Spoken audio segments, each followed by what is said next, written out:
ప్రశాంతంగా నిద్రపోయేందుకు నీంద్ యాప్లోకి అడుగుపెట్టండి. ఈ క్షణమే నీంద్ యాప్ను డౌన్లోడ్ చేసుకోండి.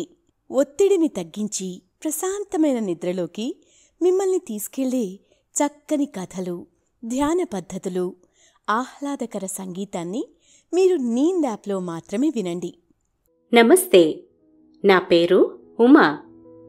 రచయిత సాయి రచించిన ఈ కథ మనం వినటం ప్రారంభించే ముందు సౌకర్యవంతమైన స్థితిలోకి వెళ్దాం. మీకు ఇష్టమైన రీతిలో పడుకుని అన్ని లైట్లను ఆఫ్ చేసి మీ కళ్ళు మూసుకోండి. నెమ్మదిగా గాలి పీలుస్తూ పూర్తిగా లోతైన శ్వాస తీసుకుని వదలండి. ఈ ప్రపంచాన్ని, ఇవాల్టి జ్ఞాపకాలను మెల్లగా పక్కకు నెట్టి నిద్రలోకి క్రమంగా జారుకునే సమయమిది. మరోసారి నెమ్మదిగా గాలి పీలుస్తూ లోతైన శ్వాస తీసుకొని మీ శరీరంలోని ఒత్తిడిని బయటకు వదిలేయండి. ఇప్పుడు చేయాల్సిందల్లా విశ్రాంతి తీసుకోవడం, సేద తీరటం, మునుపటి స్థితికి రావటం. మీరు ఇప్పుడు మంచం మీద ఉన్నారు. రోజువారీ అలసట నుంచి మీ శరీరం విశ్రాంతి తీసుకుంటున్నట్లుగా మీకు అనిపిస్తుంది. కాళ్ల నుంచి మొదలుపెట్టి మీ అవయవాల్లోని ఒత్తిడిని ఒక్కొక్కటిగా బయటకు పంపించేయండి. మీకోసం అవన్నీ రోజంతా చాలా కష్టపడ్డాయి కాబట్టి వాటికి విశ్రాంతి తీసుకునే అర్హత ఉంది. ముందుగా మీ పాదాల్లో మొదలైన విశ్రాంత అనుభూతి క్రమంగా మీ మోకాలి క్రింది భాగానికి చేరుతుంది. అక్కడి నుంచి మోకాళ్లలోకి ప్రవేశిస్తుంది. ఇప్పుడు మీ కాలి ఎగువ భాగాన్ని విశ్రాంతి తీసుకోనివ్వండి. ఈ విశ్రాంత అనుభూతి క్రమంగా మీ పొత్తి కడుపు నుంచి వెన్నెముక గుండా ఎగువ వీపు వరకు వచ్చి తరువాత ఛాతీలోకి ప్రవహిస్తున్నట్లుగా గుర్తించండి. అక్కడి నుంచి మీ భుజాల్లోకి, తరువాత చేతుల్లోకి, చివరగా వేలి కొనల వరకు వెళ్తున్నట్లుగా అనుభూతి చెందండి. ఆపై మీ మెడ, తల, ముఖం వరకు ఆ అనుభూతి ప్రవహిస్తుంది. ఇప్పుడు మీ శరీరం మొత్తం ప్రశాంతంగా, రిలాక్స్డ్గా నిద్రకు సిద్ధంగా ఉంది. త్వరలో మీరు చక్కని నిద్రలోకి జారుకుంటారు. డ్రీమ్ల్యాండ్లో ప్రశాంతంగా ప్రయాణిస్తారు. ఈ ప్రయాణం ఉదయం వరకు కొనసాగుతూ ఉంటుంది.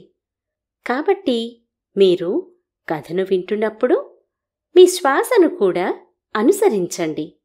అద్భుతమైన నిద్రానుభవం కోసం మీ శరీరం మొత్తానికి విశ్రాంతినిస్తూ స్థిరంగా ఉండండి. ఇక కథలోకి వెళ్దాం. రాజేష్ బాగా చదువుకున్నవాడు, అందగాడు కూడా. తన తండ్రి ఎంతో కష్టపడి చదివించాడని శ్రద్ధగా చదువుకుంటాడు. కాలేజ్లో కూడా అతనికి మంచి పేరు ఉంటుంది.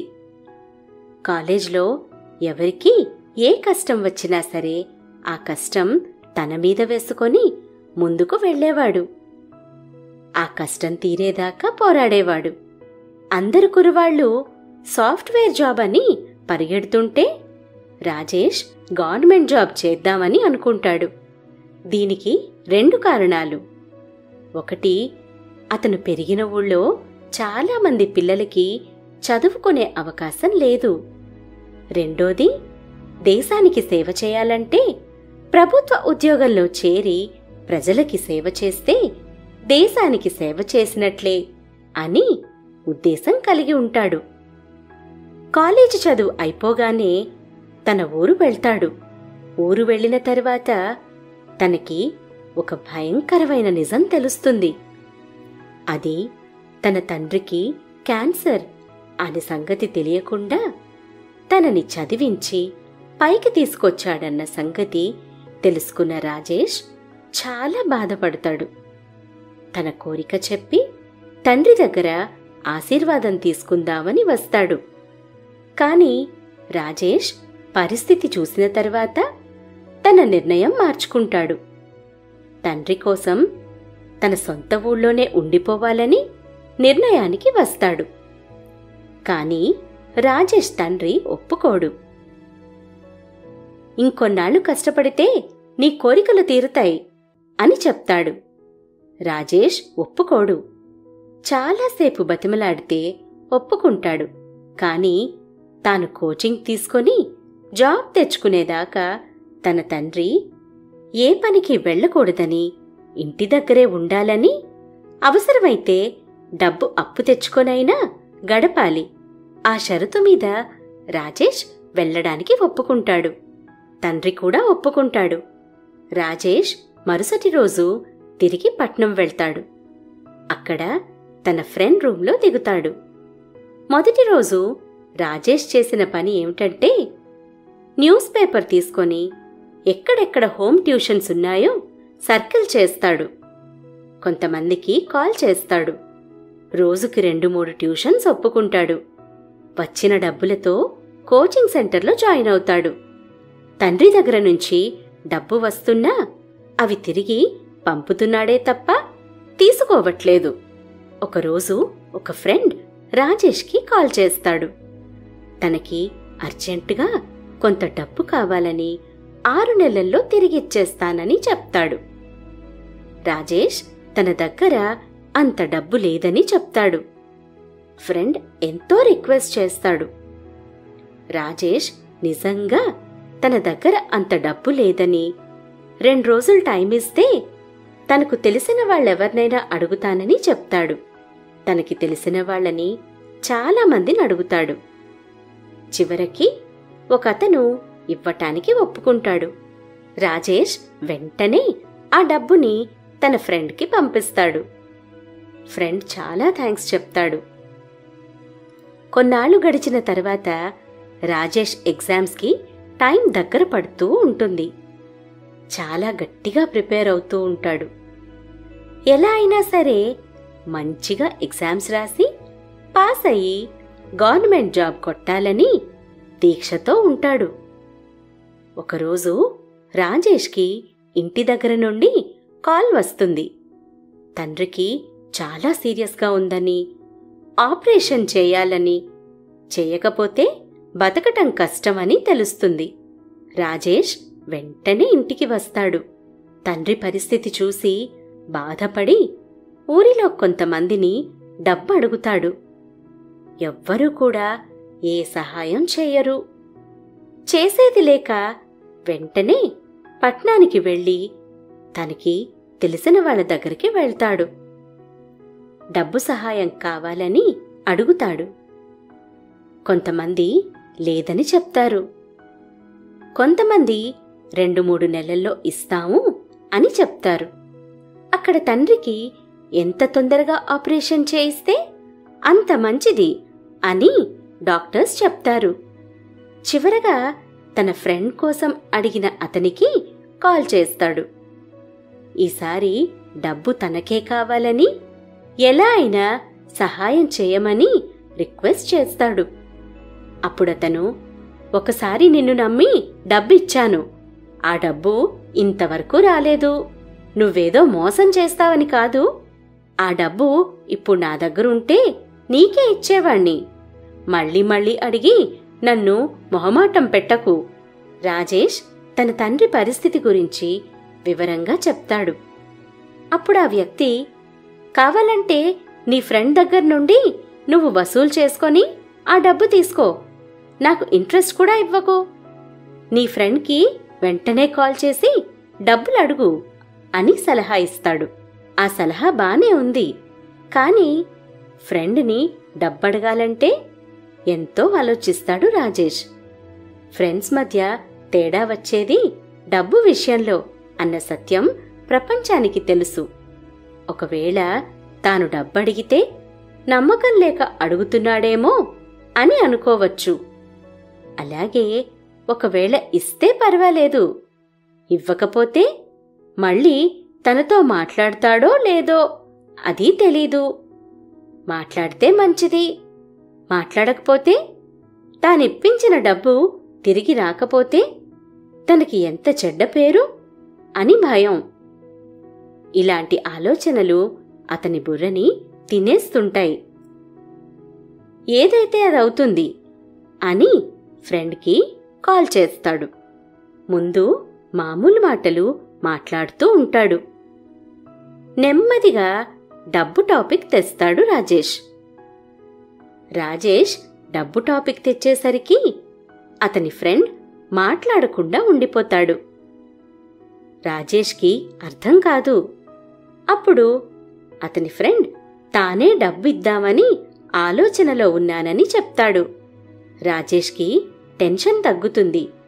2-3 వారాల్లో డబ్బు సర్దుబాటు చేస్తాను అని చెప్తాడు.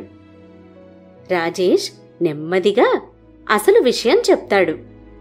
ఆ డబ్బుతో తనకే అవసరం ఉందని, తన తండ్రికి ఆపరేషన్ చేయించాలి, అది కూడా వెంటనే చేయించాలి అని చెప్తాడు. రాజేష్ మంచితనం తెలుసుకున్న అతని ఫ్రెండ్ డబ్బుని 2-3 రోజుల్లో ఏర్పాటు చేసి నీ చేతికే ఇస్తానని ప్రామిస్ చేస్తాడు. తనని అపార్థం చేసుకోవద్దని, అవసరం అలాంటిది అని, అందుకే అడగక తప్పలేదు అని రాజేష్ మరీ ఫ్రెండ్కి చెప్తాడు. ఫ్రెండ్ అప్పుడు, నువ్వు నా తండ్రి కోసం నీ జీవితాన్ని రిస్క్ చేసి మరీ సహాయం చేశావు, మరి అలాంటప్పుడు నేను నీకు అండగా నిలబడకపోతే స్నేహానికి, నమ్మకానికి అర్థం ఉండదు అని చెప్తాడు. నువ్వేమీ కంగారు పడకో, సరిగ్గా 3 రోజుల్లో నీకు ఒక కాల్ వస్తుంది. ఆ కాల్ వచ్చిందంటే నీకు డబ్బు వస్తుంది అని అర్థం. ఆ మాటలకి రాజేష్ ఎంతో హ్యాపీగా ఫీల్ అవుతాడు. ఫ్రెండ్కి థ్యాంక్స్ చెప్తాడు. 2 రోజుల తర్వాత రాజేష్కి ఒక కాల్ వస్తుంది. ఆ కాల్లో ఫ్రెండ్, రాజేష్ డబ్బు సర్దుబాటైంది, నువ్వెక్కడున్నావో చెప్పు, నేను అక్కడికి వస్తాను అని చెప్తాడు. రాజేష్కి మాట రాదు. తన ఫ్రెండ్ అన్నమాట ప్రకారం డబ్బిస్తున్నాడు. తాను ఉన్న అడ్రస్ మెసేజ్ చేస్తాడు. ఆ అడ్రస్కి బయలుదేరతాడు ఫ్రెండ్. రాజేష్ వెయిట్ చేస్తూ ఉంటాడు. 2 గంటలవుతాయి. ఎంత ట్రాఫిక్ ఉన్నా తన ఫ్రెండ్ రావటానికి గంట కంటే పట్టదు అని అనుకుంటూ ఉంటాడు. ఇంకో గంట గడుస్తుంది. ఇక తప్పక ఫ్రెండ్కి కాల్ చేస్తాడు. ఫ్రెండ్కి బదులు ఇంకెవరో కాల్ అటెండ్ చేస్తారు. ఎవరు అని రాజేష్ అడిగితే ఒక న్యూస్ అతనికి షాక్ ఇస్తుంది. అదే అతని ఫ్రెండ్కి యాక్సిడెంట్ అయిన న్యూస్. వెంటనే ఫ్రెండ్ ఉన్న హాస్పిటల్కి వెళ్తాడు. అక్కడ ఫ్రెండ్ ఐసీయూలో ఉంటాడు. బయట అతని చెల్లి, తల్లి ఏడుస్తూ కూర్చొనుంటారు. వాళ్ల దగ్గరికి వెళ్ళి పలకరిస్తాడు. ఐసీయూలో ఉండడం వల్ల ఇప్పుడేమీ చెప్పలేం అని చెప్తాడు డాక్టర్. రాజేష్ దిగాలుగా రూమ్కి తిరిగి వస్తాడు. అతని మనసులో ఎన్నో ఆలోచనలు. డబ్బివ్వటానికి బయలుదేరిన ఫ్రెండ్కి యాక్సిడెంట్ అవటం అతని మనసుని చాలా బాధపెట్టింది. ఇంతలో అతనికి ఒక కాల్ వస్తుంది. ఫ్రెండ్ తల్లి కాల్ చేస్తుంది. వెంటనే హాస్పిటల్కు రమ్మని చెప్తుంది. హడావిడిగా హాస్పిటల్కు వెళ్తాడు రాజేష్.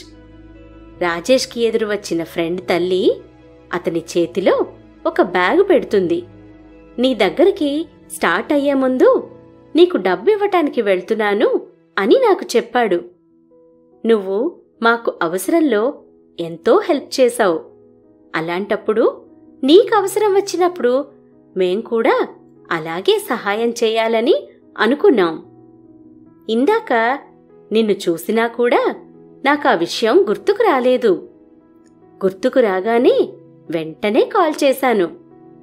ఆ మాటలు అంటుండగా అక్కడికి డాక్టర్ వస్తాడు. మీ అబ్బాయికి ప్రాణాపాయం లేదు, కానీ ఒక ఆపరేషన్ తప్పనిసరి అని చెప్తాడు. ఆ ఆపరేషన్కి ఎంత ఖర్చవుతుందో అది కూడా చెప్తాడు.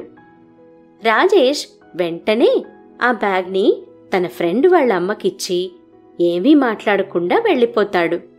రాజేష్కి ఇంటి నుండి కాల్స్ వస్తూ ఉంటాయి.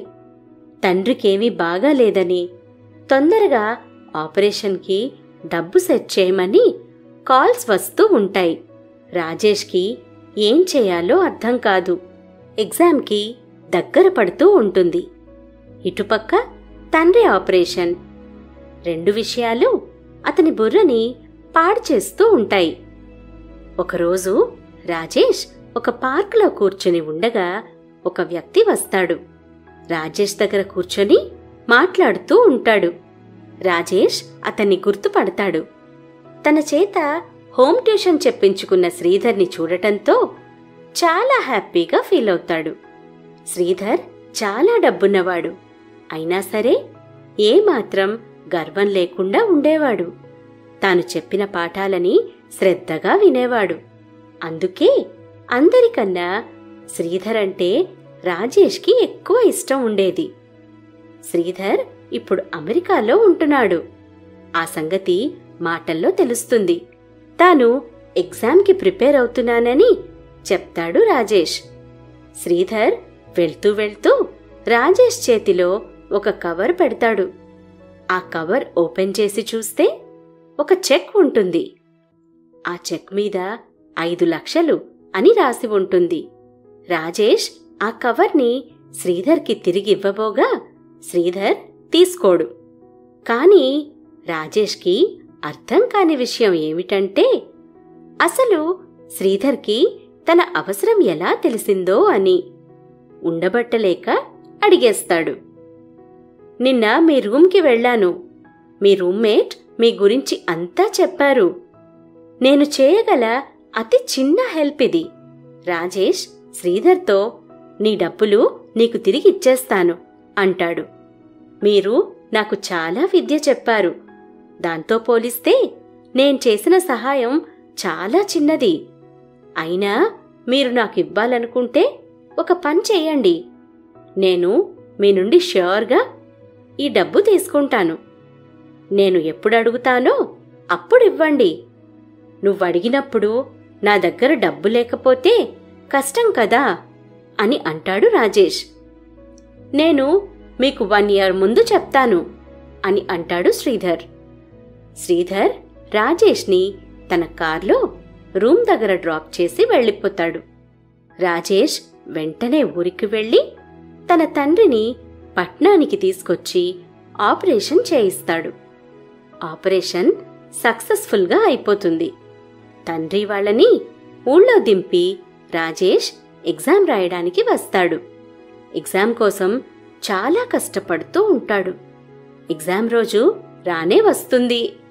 కష్టపడి చదివిందంతా గుర్తు తెచ్చుకొని ఎగ్జామ్ రాస్తాడు. మనకి సంకల్పం సరిగ్గా ఉంటే దాన్ని నెరవేర్చుకోవటం చాలా సులువు. రాజేష్ కూడా అనుకున్నట్లు ఎగ్జామ్ బాగా రాశాడు. అనుకున్నట్లుగానే రిటర్న్ టెస్ట్లో పాస్ అవుతాడు. ఇక మిగిలింది ఇంటర్వ్యూ.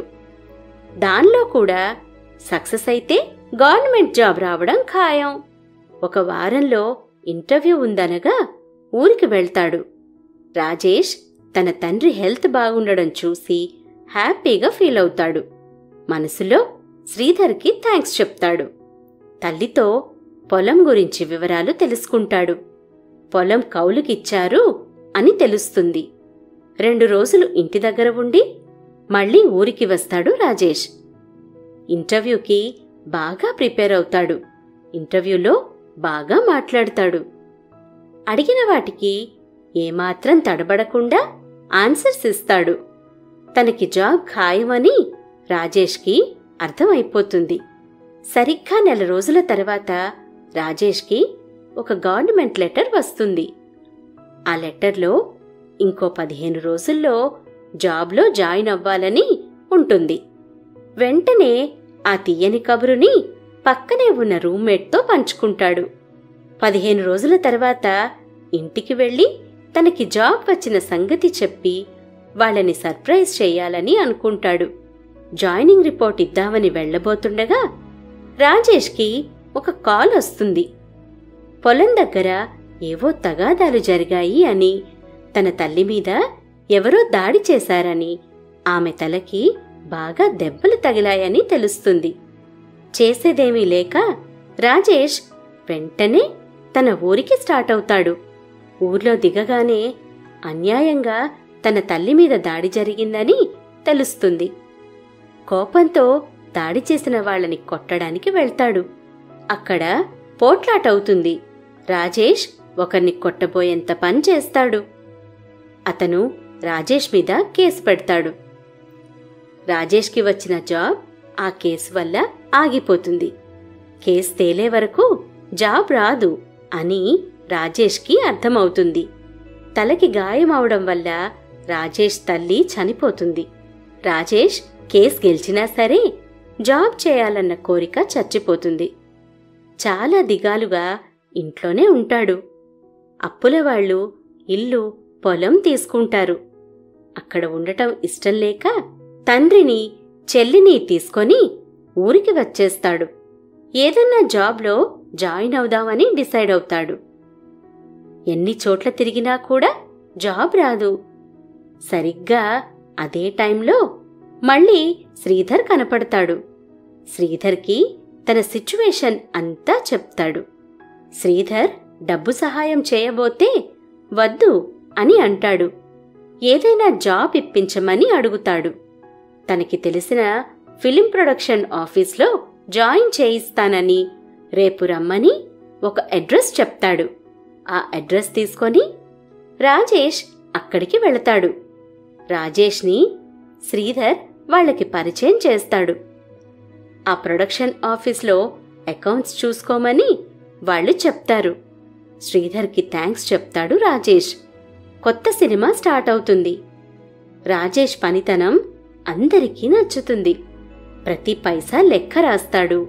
అనవసరమైన ఖర్చులు రాజేష్ వచ్చిన తర్వాత తగ్గాయని అందరూ అనుకుంటూ ఉంటారు. 6 నెలల్లో రాజేష్ శాలరీని డబుల్ చేస్తారు. శ్రీధర్ వల్లే ఇదంతా అని రాజేష్ ప్రతిరోజు శ్రీధర్ని గుర్తుకు తెచ్చుకుంటూ ఉంటాడు. ఒకరోజు శ్రీధర్ రాజేష్ దగ్గరికి వచ్చి త్వరలో తానొక సినిమా తీయబోతున్నానని చెప్తాడు. రాజేష్ చాలా హ్యాపీగా ఫీల్ అవుతాడు. ఒకరోజు శ్రీధర్ ప్రొడ్యూసర్స్తో మాట్లాడుతూ ఉంటాడు. చాలా చికాగ్గా ఉంటాడు. గట్టిగా అరుస్తూ ఉంటాడు. బయట కూర్చుని పనిచేస్తున్న రాజేష్కి ఏమీ అర్థం కాదు. శ్రీధర్ కోపంగా బయటకొస్తాడు. అడిగితే ఏమన్నా అనుకుంటాడేమో అని రాజేష్ శ్రీధర్ని ఏమీ అడగడు. నెమ్మదిగా ధైర్యం చేసి విషయం అడుగుతాడు రాజేష్.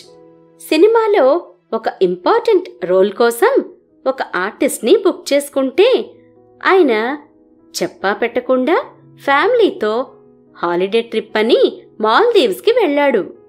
అడుగుతుంటే మీ ప్రొడక్షన్ మేనేజర్ చెప్పలేదని మనల్నే దబాయిస్తున్నాడు అని చెప్తాడు శ్రీధర్. వేరే ఆర్టిస్ట్స్ అంటే ఇంత అర్జెంటుగా దొరకడం కష్టమని, ఆ ఆర్టిస్ట్ వచ్చేదాకా వెయిట్ చేస్తే చాలా టైం, మనీ వేస్ట్ అని రాజేష్కి కూడా తెలుసు. రాజేష్, శ్రీధర్ మాట్లాడుతూ ఉండగా ఒక ప్రొడ్యూసర్ ఫోన్ తీసుకొని వాళ్ళిద్దరినీ ఫొటోస్ తీస్తాడు. శ్రీధర్ ఆ ప్రొడ్యూసర్ని తిడతాడు. ప్రొడ్యూసర్ ఏమీ పట్టించుకోకుండా లోపలికి వెళ్తాడు. కొద్దిసేపటికి ఆఫీస్ బాయ్ ప్రొడ్యూసర్స్ రమ్మంటున్నారు అని చెప్తాడు. శ్రీధర్ లోపలికి వెళతాడు.